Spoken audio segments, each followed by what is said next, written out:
Well, where to start? I was buzzing to watch this film. I've been saving it up for a time where I knew there was going to be no interruptions.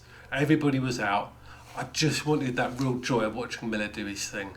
To say I'm a fan is an understatement. The Mad Max films, well, 2 and 3 anyway, were a staple of my childhood. I'm talking posters on the walls, beat up and worn out VHS copies that always did the rounds with my friends. I even think I had the t-shirt at one point. Then there's the soundtrack to Thunderdome, but that's for another video. Then I waited for the next one, and when I say I waited, I really waited. Finally, after 30 years, when Miller had finished with Happy Feet, Mad Max finally returned with Thunder Road. And what a return it was. To say I was nervous is an understatement. It could have been awful, but it was an absolute triumph of action filmmaking. After 10 minutes of watching it, I knew I was in safe hands. Within 30 minutes, I knew I was watching an absolute masterpiece. The film is everything I wanted it to be. Tom Hardy as Max worked perfectly, and the new characters, Furiosa and Immortan Joe, were just as strong. Then it ended, and then the wait began again. And here we are, it's another 9 years later, and Furiosa has finally arrived. I'm absolutely gutted that I missed the opportunity to watch it as the director intended in the cinema. But I have a decent enough screen at home, I have an empty house, and I had 3 hours to enjoy what I thought would be a really thrilling experience.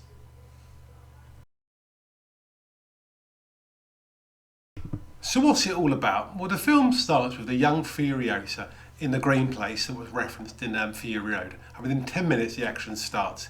Like all Mad Max movies, the plot is simple, effective and efficient. In this instance, the young Furiosa is kidnapped by a band of marauding bikers who are in turn chased by her mother. Without spoiling too much, the mum is left dead and Furiosa grows up with revenge on her mind. Where Fury Road was a pure chase movie, this one adds revenge for a bit of variety. Before I give my thoughts on it, I thought it would be interesting to see what other people have thought. So here are a couple of reviews that I found.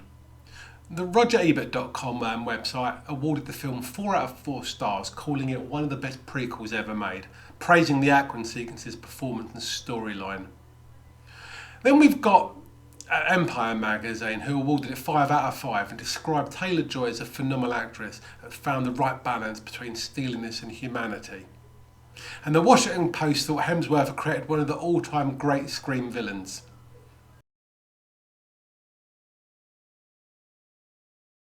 Well, what did I think? To be honest, I think I'm going to have to disagree with those reviews. To me, the film just didn't really connect. Sure, it looked amazing, and that was never going to be any doubt, was it?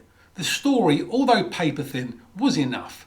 The production, the sound design were as expected, pitch perfect. So what were my issues? This is a difficult one really, but let's start with the Hemsworth character, Dementor. Now we all know that Mad Max characters are larger than life, but this one just felt a little stupid to be fair.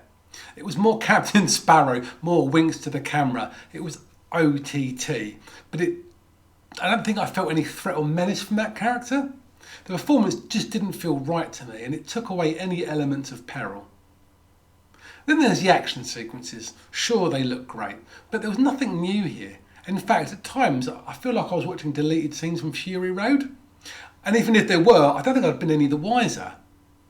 And then let's go with the running time. Why do films have to be so long? Here it was completely unnecessary. It just dragged in places. At points I was really disengaged and frankly disappointed. Where the Mad Max movie kept pushing the boundaries of filmmaking and spectacular and action, I didn't get that from this. Perhaps I was expecting too much, but unfortunately it just left me a touch cold and a little bit disappointed.